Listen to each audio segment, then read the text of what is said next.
very briefly on feedback. But I suppose feedback is a very important issue, and it is a thing which just cannot be avoided, and it existed since the time of the beginning of humanity. Feedback, my friend, has always been with us ever since the first person knelt down to a pool of water to get a drink and saw his face reflected in the water's surface. The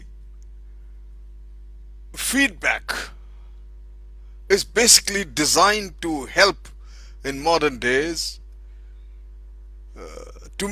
for the managers, to help managers basically. So I thought today I will just talk about a brief history of the feedback before I get down to the various kinds of feedbacks, the methods, and what is the present day method of having a 360-degree feedback.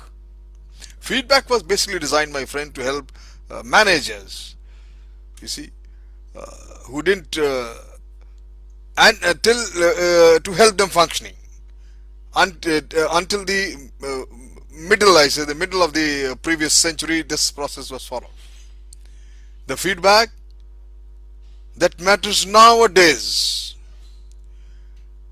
the recent development of the last 30 years, I suppose, and that is called, I just mentioned, 360-degree feedback. This is the best way to identify what is needed to improve in any congregation or any workplace or in any working relationships at work, from top to bottom. Successful people, I suppose, have only two problems dealing with the negative feedback, especially. However, there are two big problems. Firstly, they don't want to hear from us, and secondly, we don't want to give it to them. It doesn't work even when we adopt the more eminently followed the sane guidelines of depersonalizing the feedback. In depersonalizing means, what I mean is that is to talk about the task, not about the person.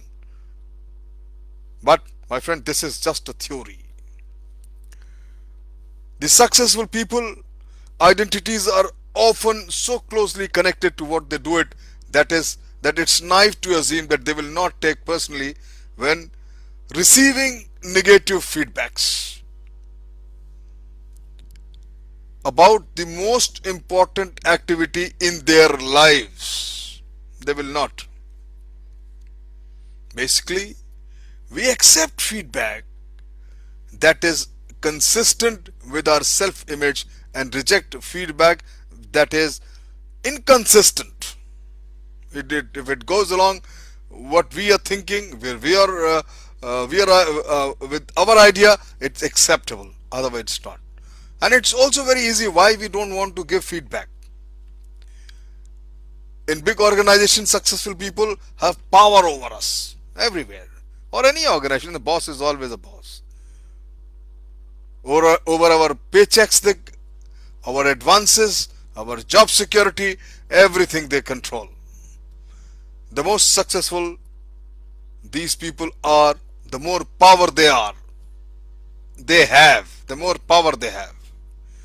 And combine that power with the fairly predictable kill the messenger response to negative feedback, and you can see why all these emperors will continue to rule without clothes. Even the history has witnessed such emperors too. You see, when was the last time, in the spot quiz, you must have heard, when was the last time your efforts proved the boss wrong, worked as a career enhancing maneuver? I have often issues with so many traditional face-to-face negative feedbacks, and almost all of them boil down to the fact that it focuses on the past, that failed past at that, and not a positive future. My friend, just remember, no one can change the past. We cannot change our past, but we can certainly change the future. Negative feedback exists to prove us wrong, for at least many of us take that way. The feedback can be employed by others to relations is very rarely positive. You see, when your spouse or a partner reminds of you all your shortcomings, how well you accept this trip down memory lane. We don't accept. My friend, more than anything, negative feedback generally shuts us down. We don't, uh, uh, we turn into a shell. We close ourselves and totally shut the world out. Change does not happen in this kind of environment, not at all. But enough about what's wrong with the feedbacks. I'm not trying to prove that negative feedbacks creates dysfunction. Feedback is a very, I would say, useful, essential for telling us where we are. Without feedback, I couldn't work with my colleagues or customers or friends or even relations. I wouldn't know what everyone thinks and wouldn't know what others needs, what the institution needs, whenever the institution need to change. Likewise, without feedback, we don't have results. We couldn't keep scores. We wouldn't know if we are getting better or worse. Just as the salespeople need feedback on what's selling and what's not, we also need feedback on how they are perceived by their subordinates. We all need feedback, I'm sure, to see where we are, where we need to go, and that feedback, I think, is the only method by which we can measure our progress. We can make amends. We can put changes. My friend, we need honest, helpful feedback. It's just hard to find. So we must accept the feedback and ensure that we get feedback on anything and everything we do, we start.